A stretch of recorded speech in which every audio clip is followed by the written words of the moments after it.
Welcome to Garden Plants with Jim Putnam. Let's talk Loquat.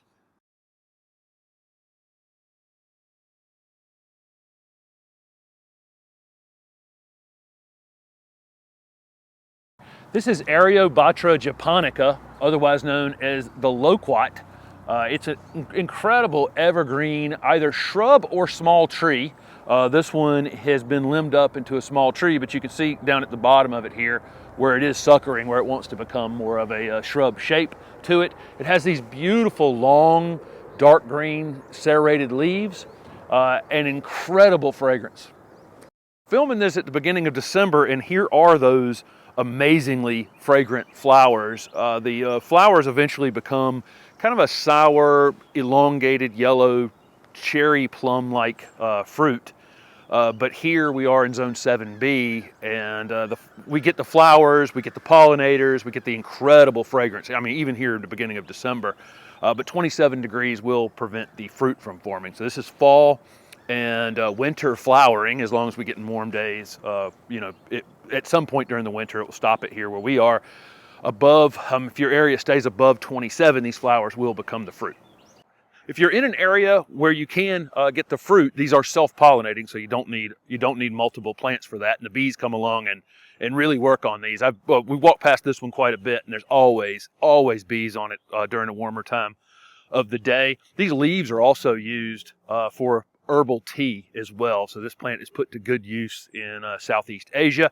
This is a very fast growing tree or shrub. It can grow up to 3 feet in a single season.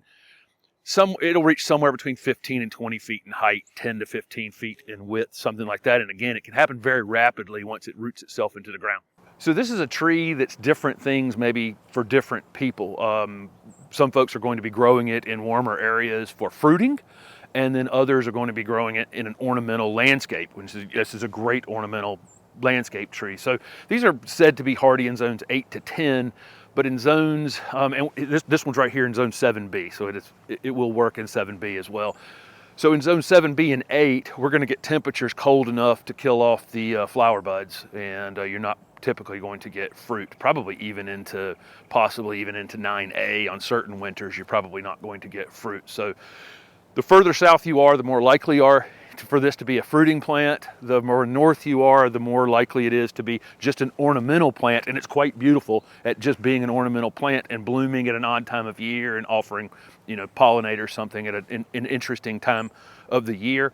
The more sun, the more flowers, the more fruit. So, that's pretty typical with most of our fruiting plants. The more sun, the better, but it will take light shade if you're just using it as an ornamental plant.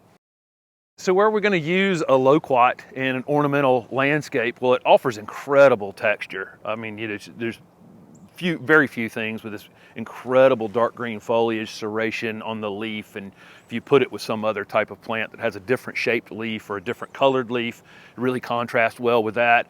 Worked really well in a mixed border. This is a great evergreen. I don't even know that I've said it's evergreen, but it is evergreen. So any kind of mixed border where you're trying to create a screen, of course, just as a one-off specimen plant like this one has been tree formed with a single trunk. I think that more typically in an ornamental landscape, you're going to see these as multi-trunk shrubs. And this one is, again, trying to do that. Those have to be cut off occasionally, otherwise it will end up being a multi-trunked plant. I'm guessing in warmer areas it also work in a large container for a short period of time and have some interest on a patio or something like that. One other way I've seen loquats grown is espaliered, meaning they can be grown flat to a wall, and you'll see that with camellias or magnolias. There's lots of different plants that are tolerant of that. This is definitely one of those. These are extremely tolerant of different pH levels, different soil types, really not a very picky plant, other than it doesn't want to be in a wet area. They'll take moist but well-drained conditions, and then letting them dry out between rains and watering. Once they're established, though, extremely drought tolerant. So that's not really an issue. They do like their roots to be cooled. And you'll see this a lot of times with fruiting plants. It is that the tops of them want to be in a lot of sun. Okay, so where they stretch out, they're trying to get into the sun, but that doesn't mean they want the sun beating right down on the roots. And so make sure you're keeping the area mulched. And then the winter wind could be an issue for this plant in the colder areas. And so This one right here is in zone 7B in Raleigh, and it's out in a big open space. And so I do wonder in times if we'll ever get a winter that could really potentially damage this one. I think in the colder areas, you'd probably want to tuck it in a slightly more protected area.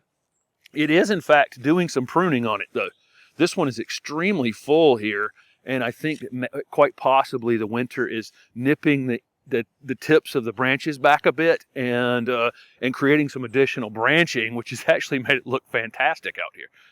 Mentioning it up here in zone 7B, I think it's being pruned just by the cold weather a bit in the wintertime. You can do the same thing anywhere you live. You can kind of frequently take out just tip prune, meaning take out the last inch and a half of growth on it a few times during the season, and that can create this kind of branching that keeps it full like this. Also would give you more flowers, more places for it to flower because it's flowering on the new growth in the late season, and then that would of course turn into more fruit if you were in an area where it was fruiting. These don't need a lot of fertilizer, but sometime in the late winter, early spring, if you wanted to fertilize it, you can put some organic fertilizer out underneath it, just out underneath the entire drip line of the tree, and that's pretty much all the maintenance you need to do. Is you don't even really need to do the tip pruning. The plant looks good without that, but you can create this kind of really full look or limit up into a tree. It's very tolerant of pruning. That's what I'll say in that regard. This is in the rose family, and all of our stone fruits in the rose family, plums, cherries, peaches, those kinds of things, and just like everything else in the rose family, they can get some disease problems. So this is one that you would want to monitor. This one's out in some open space, and I think maybe not the best because of the cold area we're in, but it is working out for it, that air's moving through it, it's staying dry, it's not collecting water, it doesn't have places for disease to really sit and form. So maybe in an open space, if you're in a southern area, would be a good idea, just to prevent some of those rose family issues that we can get on almost that entire family of plants, from spottings to fire blights to lots of different disease issues in that family of plants. But this is one of my absolute favorite ornamental plants, and here again, it's different things to different people. Up here in cooler areas, it's just a beautiful flowering ornamental or evergreen tree, and down in the south, of course, you get the benefit of getting the fruit as well. Thanks for watching.